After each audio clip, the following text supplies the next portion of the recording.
बिस्मिल्लाहिर्रहमानिर्रहीम। अस्सलामु अलैकुम। प्रिंसिपल ऑफ इकोनॉमिक्स असूल माशियात का आज ये 15वां लेक्चर है, lecture number 15, chapter number 3 demand and supply का। आज हम पढ़ रहे थे टॉपिक नंबर 7, क्वेश्चन नंबर 7, जिसमें हम आज दो टॉपिक पढ़ेंगे, एक इनकम और दूसरा क्रॉस इलास्टिसिटी ऑफ डिमांड।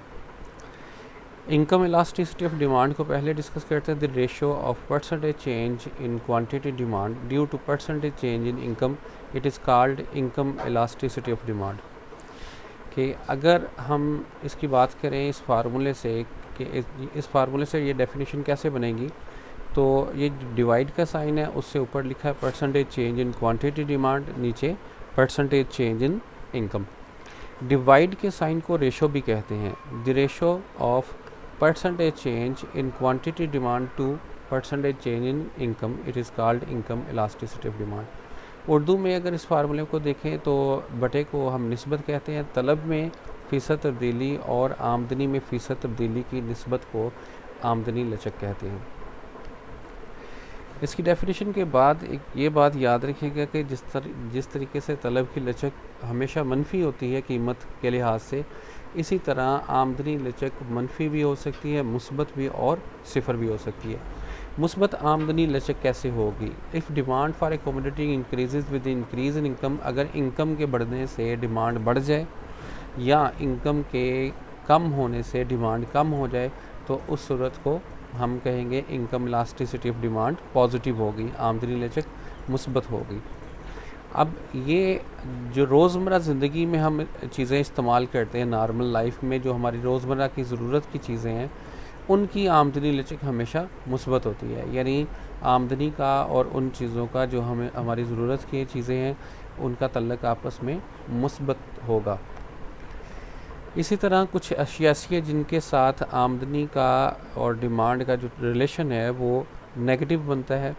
वो कौन सी हैं? अगर इनकम बढ़ने से कुछ ऐसी चीज़ें इनकम बढ़ने से हम उनकी ख़रीदारी कम कर देते हैं, यानी उनकी डिमांड कम कर देते हैं, और इनकम बढ़ने से उनकी डिमांड कम और इनकम कम होने से उनकी डिमांड ज़्यादा कर देते हैं।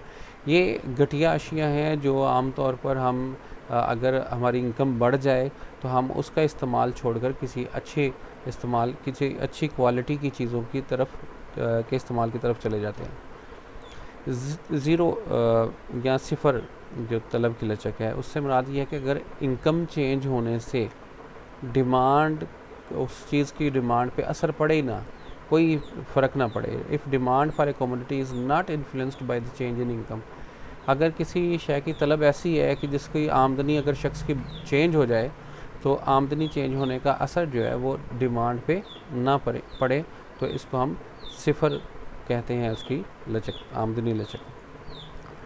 इनकम इलास्टिसिटी ऑफ डिमांड में भी हम वो तीनों की डेफिनेशन देखते हैं कि elasticity of demand equal to unity, यानी तलब की लचक इकाई के बराबर।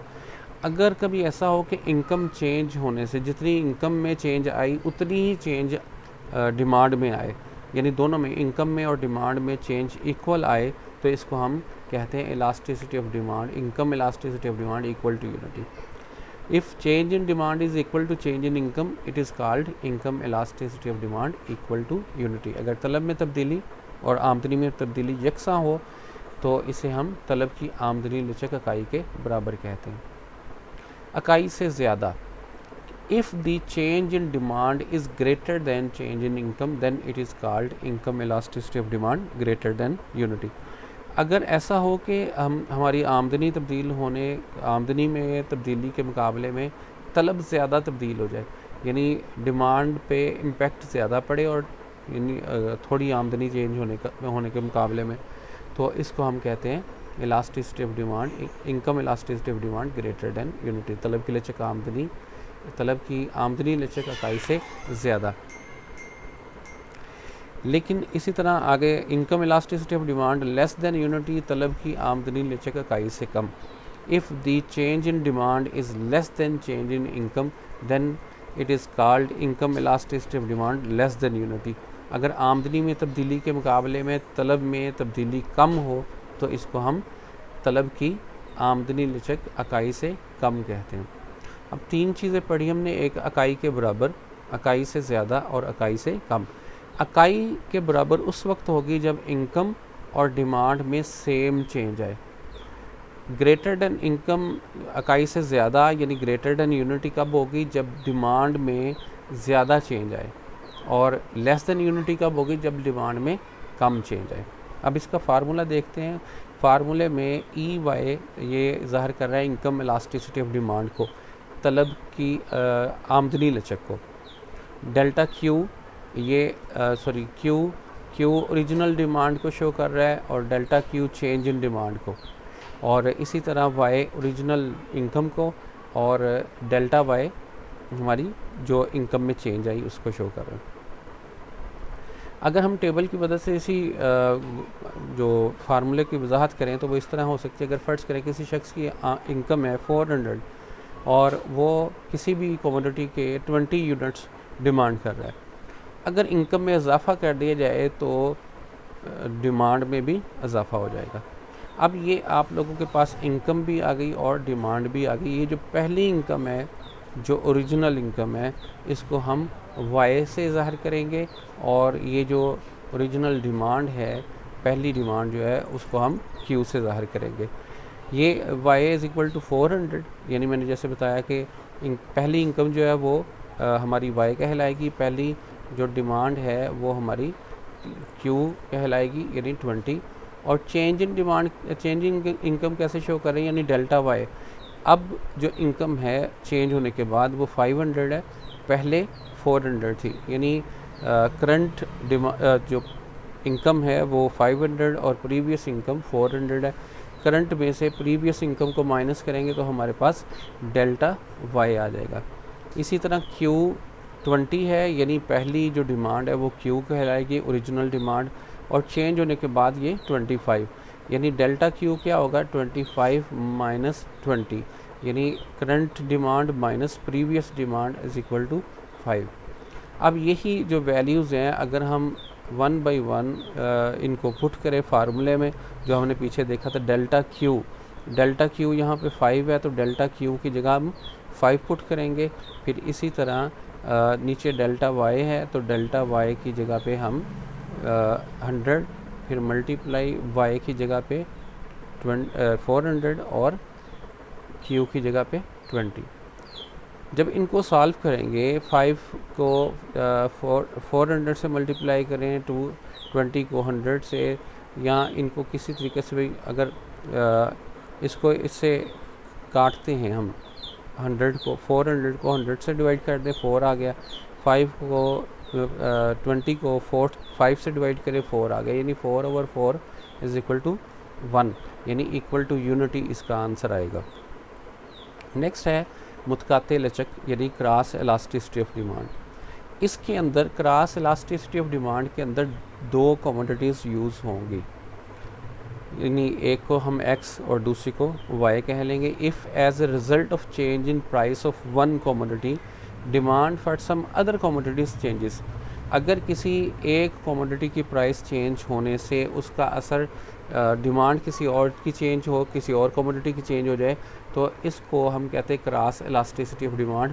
इसमें 2 चीज़ें आपस में लिंक होती हैं, और इसका फार्मूला है EC is equal to percentage change in quantity demand of good X divided by percentage change in price of good Y। अगर किसी एक शय की कीमत तब्दील होने पर तलब किसी दूसरी शय की तब्दील हो जाए तो इसे मुतकाते लचक कहते हैं। मुतकाते लचक 2 तरह की अशिया की सूरत में पैदा होती है। एक है सब्सटीट्यूट गुड्स यानी नेमुल बदल अशिया, दूसरा जॉइंट डिमांडेड गुड्स यानी मुश्तरक तलब वाली अशिया। नेमुल बदल अशिया ऐसी अशिया होती हैं जो एक दूसरे की जगह पे इस्तेमाल की जा सकती हों। एक दूसरे की जगह पे इस्तेमाल करने से मुराद यहाँ पे ऐसे समझ लें कि छोटा गोश्त है, बकरे का गोश्त और मुर्गी का गोश्त है, यानी ये एक दूसरे की जगह पे इस्तेमाल किया जा सकता है। और इसी तरह जॉइंट डिमांडेड मुश्तरक अशिया वाली तलब ऐसी हैं जो इकट्ठी तलब की जाती हैं। मिसाल के तौर पर पेन के साथ इंक वगैरह, कार के साथ पेट्रोल वगैरह, ये जो चीज़ें हैं वो मुश्तरक तलब वाली अशिया। ऐसी अशिया जो इकट्ठी तलब की जाती हैं उनको हम मुश्तरक तलब वाली अशिया कहते हैं। और नेमुल बदल जो एक दूसरे की जगह पे इस्तेमाल की जाती हों। जैसे मतलब काफ़ी और चाय है, अगर चाय अवेलेबल नहीं तो काफ़ी पी जा सकती, काफ़ी नहीं है तो चाय। कोक और पेप्सी, ठीक है, ये नेमुल बदल हैं एक दूसरे का। अब नेमुल बदल के बारे में एक और चीज़ है कि सब्सटीट्यूट गुड्स में जो क्रॉस इलास्टिसिटी ऑफ डिमांड है वो हमेशा पॉजिटिव होती है, और जाइंट डिमांडेड गुड्स के लिए हमेशा ये नेगेटिव होती है क्रॉस इलास्टिसिटी ऑफ डिमांड। इसका formula delta Q over delta P और पी ओवर क्यू। अब क्यू के पीछे हम मैंने एग्जांपल दी थी कि यानी जो फार्मूला हमने अभी डिस्कस किया कि क्वांटिटी डिमांड एक्स की हम चेंज कर रहे हैं, प्राइस वाई की चेंज कर रहे हैं, इस वजह से हमारा ये जो फार्मूला है कि डिमांड के साथ एक्स और प्राइस के साथ वाई हम लिखेंगे। एक्स यहाँ पे जो फार्मूले में एक्स और वाई शो हो रहा है वो कमोडिटीज़ का शो हो रहा है, यानी डेल्टा क्यू एक्स से मुराद यहाँ पे होगा कि एक्स शय की डिमांड, और वाई से मुराद होगा पी, वाई से मुराद होगा price of commodity good Y. E C यहाँ पे स्टैंड कर रहा है क्रॉस इलास्टिसिटी ऑफ डिमांड, मुतकाते लचक। क्यू एक्स है original quantity demand of good X, delta Q X है change in quantity demand of good X, और पी वाई है प्राइस ऑफ गुड वाई, और delta P Y change in price of good Y. Cross elasticity का वही formula है। अब इसके हम एग्जांपल लेते हैं कि हमारे पास फर्ज करें दो गुड्स हैं एक्स और वाई, और वो दोनों हैं जॉइंट डिमांडेड गुड्स। हम जॉइंट डिमांडेड गुड्स को डिस्कस करेंगे, यानी ऐसी जो इकट्ठी तलब की जाती है उसमें हम प्राइस ऑफ एक्स और क्वांटिटी डिमांड ऑफ एक्स रखेंगे एक तरफ, और फिर दूसरी तरफ प्राइस ऑफ वाई और क्वांटिटी डिमांड ऑफ वाई।